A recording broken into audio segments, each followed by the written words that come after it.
Like, ride with me if you ride with me, you can slide with me if you feel like 550 on the 5 sticky, come get high with me, that's a deal, right?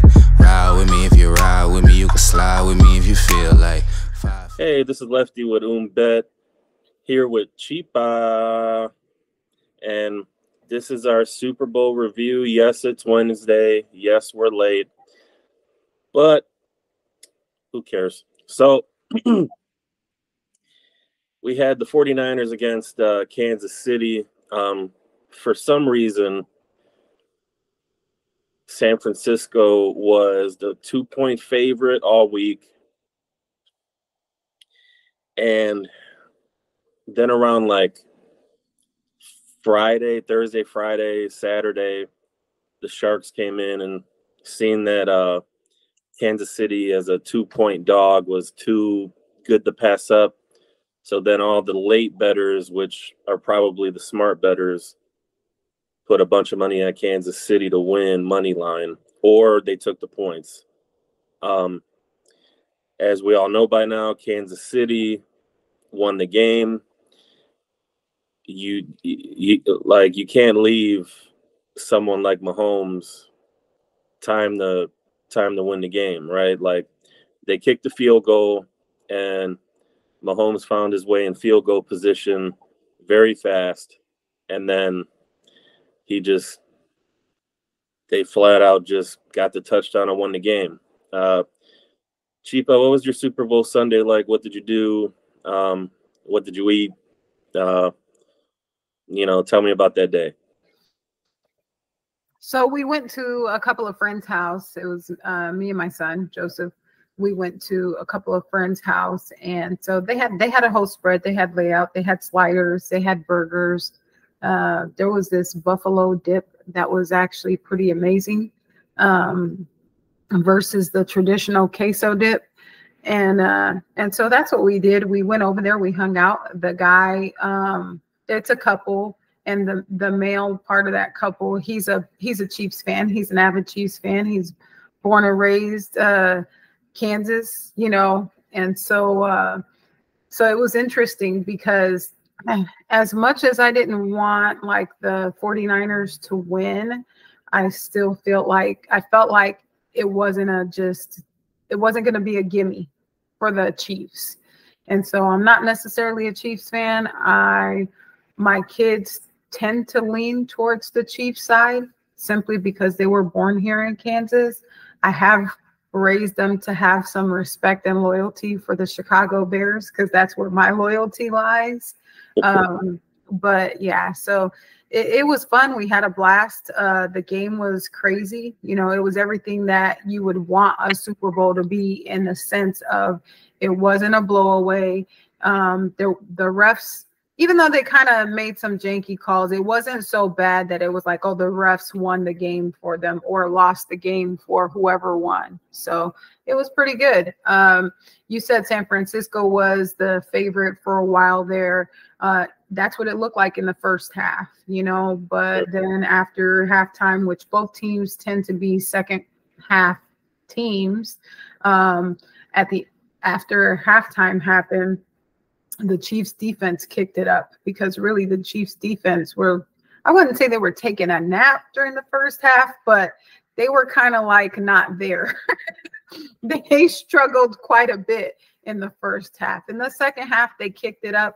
When you have your defense and your offense both turned on, that's the formula for a win. So, Well, yeah, so this was a different Chiefs team than we've seen pretty much ever, especially since Mahomes has been there, and maybe Andy Reid too. They actually got the former Giants coach Steve Spagnuolo, and he's going to come after you, and you're going to see some zero coverage. You're going to see some cover one. You're going to see zone blitz. You're going to see all these different looks. And for a guy like Brock Purdy, who's in his second year, last pick of the draft, in a QB-friendly system, you're just not going to like that was something that they obviously looked to exploit. And the thing about the Chiefs, and this is why Reed is a great coach, is in the middle of the season, they, the first half of the season, they weren't looking so hot. Yeah. And then Andy Reid started making some changes within their offensive game plan, which meant utilize Pacheco more. If your defense is your strength, run the ball, concentrate on those types of things, beat up the other team. And then your back pocket, if you need Mahomes to be Mahomes, then you can do that, which is exactly what happened in the second half. Right. So you always have that in your back pocket. But this was a more of a traditional football type Chiefs team than what we're seeing, and that proved relevant in the second half of the Super Bowl. And that's kind of, in many ways, the Super Bowl was like a microcosm of their entire season. Right. With the first half, they tried some things that didn't work. They just looked not great for the first 8 games or the first half of this game. And then in the second half, they came out and really brought it to San Francisco. Another thing that people are roasting Kyle Shanahan about is he didn't defer in overtime when they won the coin toss, which means since the Buffalo Chiefs game, either last year or 2 years ago, whenever that was, they changed the rule, and now it's each team is guaranteed a possession. So why would you take the ball and then give Mahomes a chance to, for lack of a better term, to trump whatever you did, right? So what ended up happening was San Francisco got the field goal, then the Chiefs got the touchdown, game over.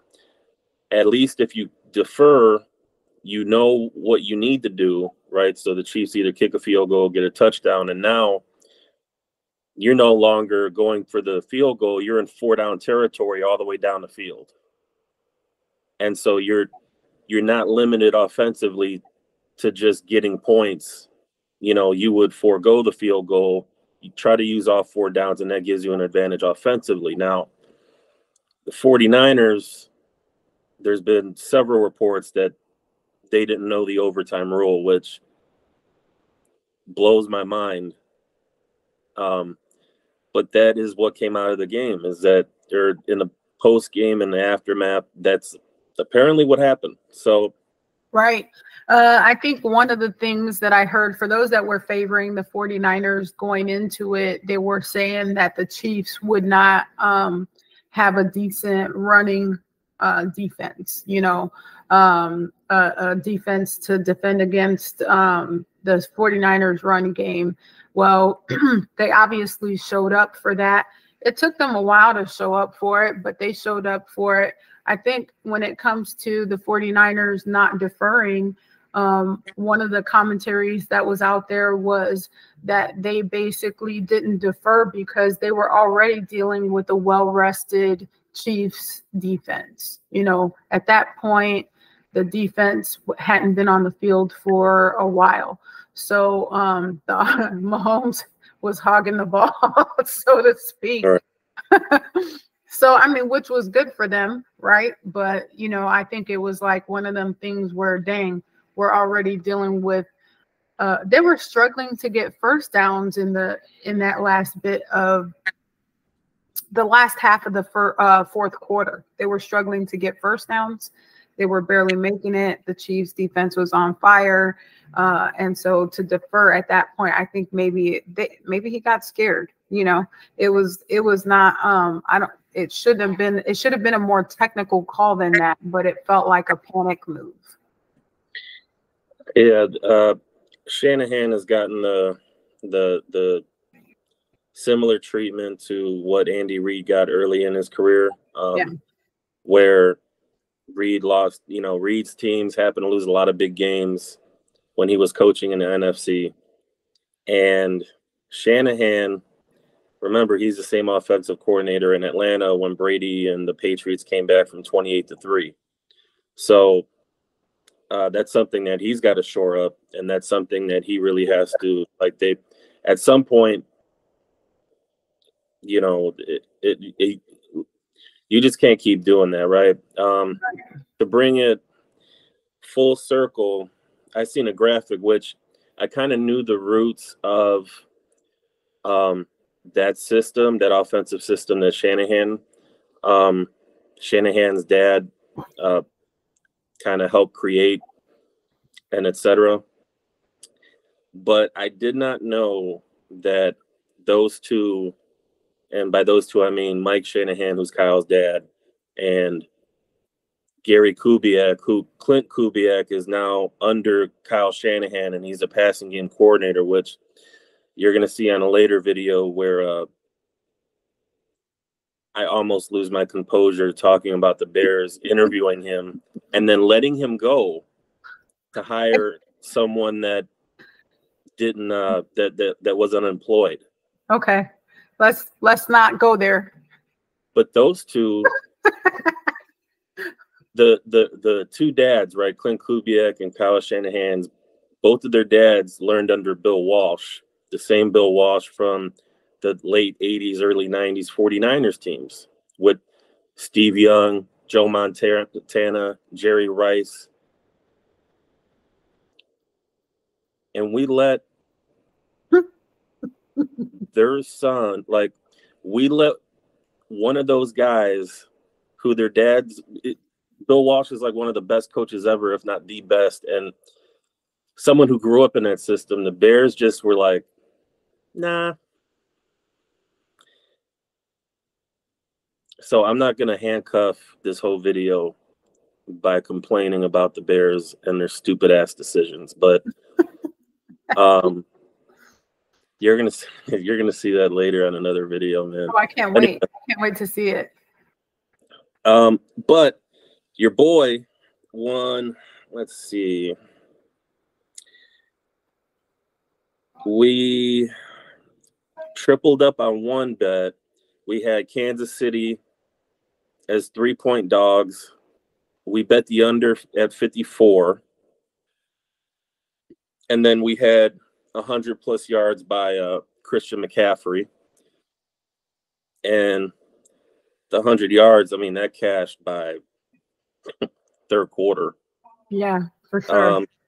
You know, I'm always excited to be part of Team No Sweat. And so and then early in the week, when the odds first came out, when Kansas City was like 2-point favorites, I teased them the +6.5. So I got 6. So they needed to lose by 7 points to lose the game, or to lose my bet. I bet the over on 40.5. So I teased the total points down and then bet the over on that, which they had 40 points by the third quarter. We had Mahomes over 225 yards. I think that cashed in the third quarter. We had Brock Purdy under 272. We had Christian McCaffrey up over 100+, and we had Pacheco up 75. And that was like on a $5 bonus bet. So I didn't even like put money on that. I won like 70. So hashtag Team No Sweat. Team No Sweat on bet. So I was pretty happy. And it was a good game. So what did I have? I smoked 2 pork shoulders for tacos and however else you wanted to eat them. My mom brought rice. Her rice is the best. We had no, sir. We had my mother's rice is the best. We'll let them fight it out when they watch the podcast. Right. We had also some company over that brought some queso dip, which was really good. Shout out to Alyssa. Nice. And we had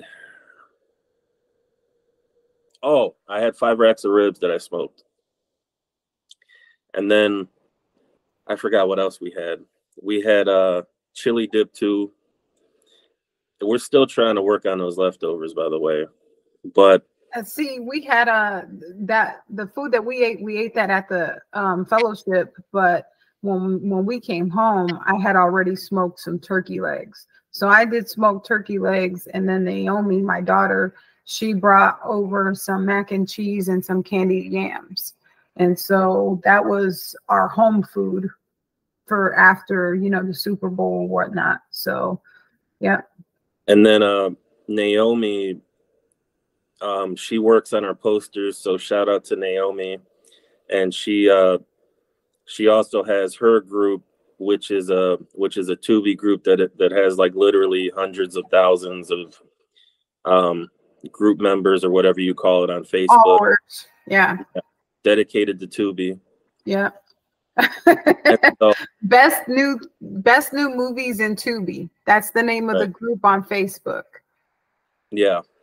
So anyway, yep, we're gonna end this video now, but look out for more content, and we're gonna be here for the Bears off season. We could even look into the Chiefs off season. Yeah. And see what's going on there. Yeah. But this is what it is. We're here all the time. We're constantly making new content. We got like 4 or 5 videos down the pipe, and we're going to be sending them out shortly. So enjoy your day. Peace. Peace out.